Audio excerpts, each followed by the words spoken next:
The rate of change is so powerful, so rapid, so complex on so many different levels that there's no way that we can anticipate what our children are going to need 20 years from now, 15 years from now.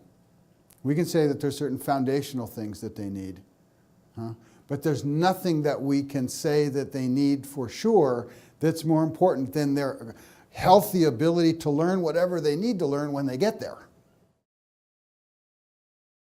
This is a different mission for education, to be focused on the general health of learning rather than on the particular things. It's not that we're not concerned with the particular things. It's not we're throwing out curriculum and content. I'm not saying that. I'm just saying that the purpose of curricular content is to exercise the general health of learning rather than to forget about the general health of learning and cram the curricular content.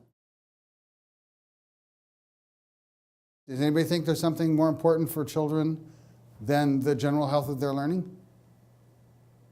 Anybody? Maybe what they eat. Okay, all right.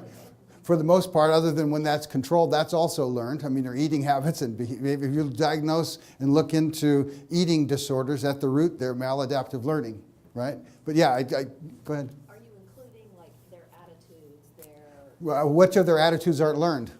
well, I meant their self-esteem? With their self-esteem, what aspect of their self-esteem isn't learned? Oh, yeah, it is. I mean, are you including that? I'm including all of it. Yeah, I'm saying we are learned. Okay. There's very little of us that's not learned in terms of how we inhabit our bodies, how we learn to modulate ourselves emotionally, how we learn to interact with others, how we learn to play with each other or not with each other. You know, all of these things are learned, and that they're more reflective of the general health of how we're learning than they are in what we're being taught per se. We have to understand that learning has a dark side. How many of you work with struggling learners? Okay.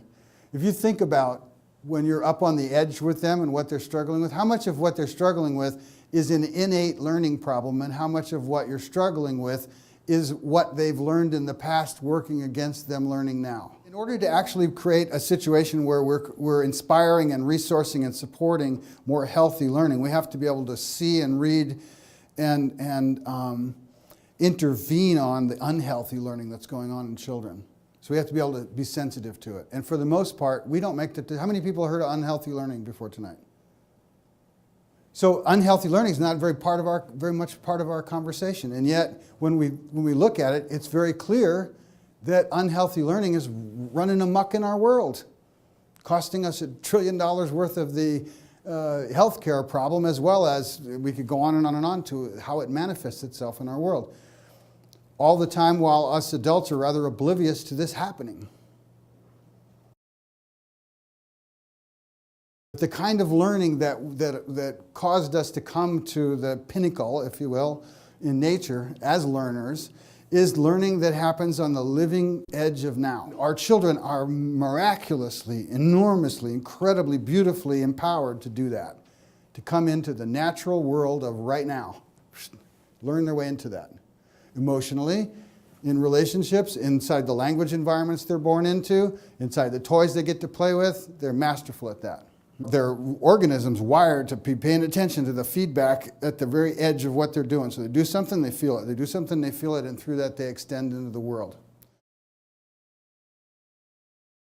The world that us adults inhabit is full of not now, not present, abstract importances that are not relatable to the child in the same way that the natural world is.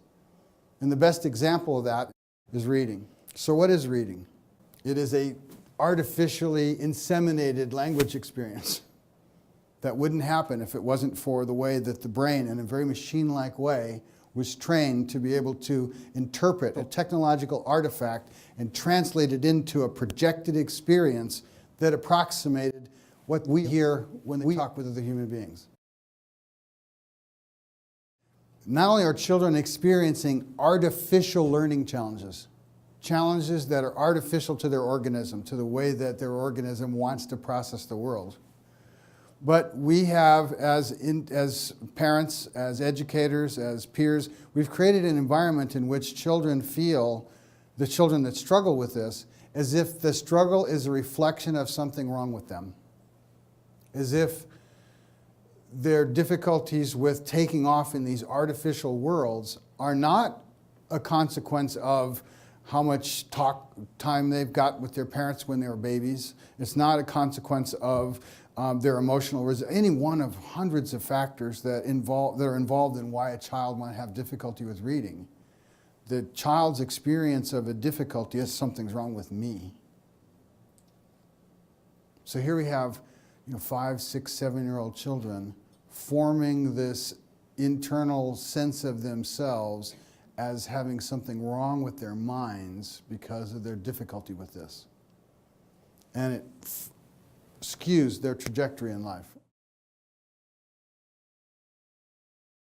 What happens when you don't have an internal compass you can trust to navigate the world with? To learn your way into all the complex other things that happen in life, when you can't trust that in yourself?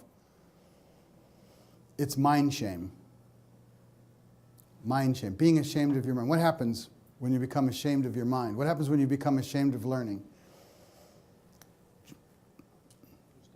Yeah, I mean, we avoid the things that cause us to feel shame of ourselves. What happens when learning causes us to feel shame?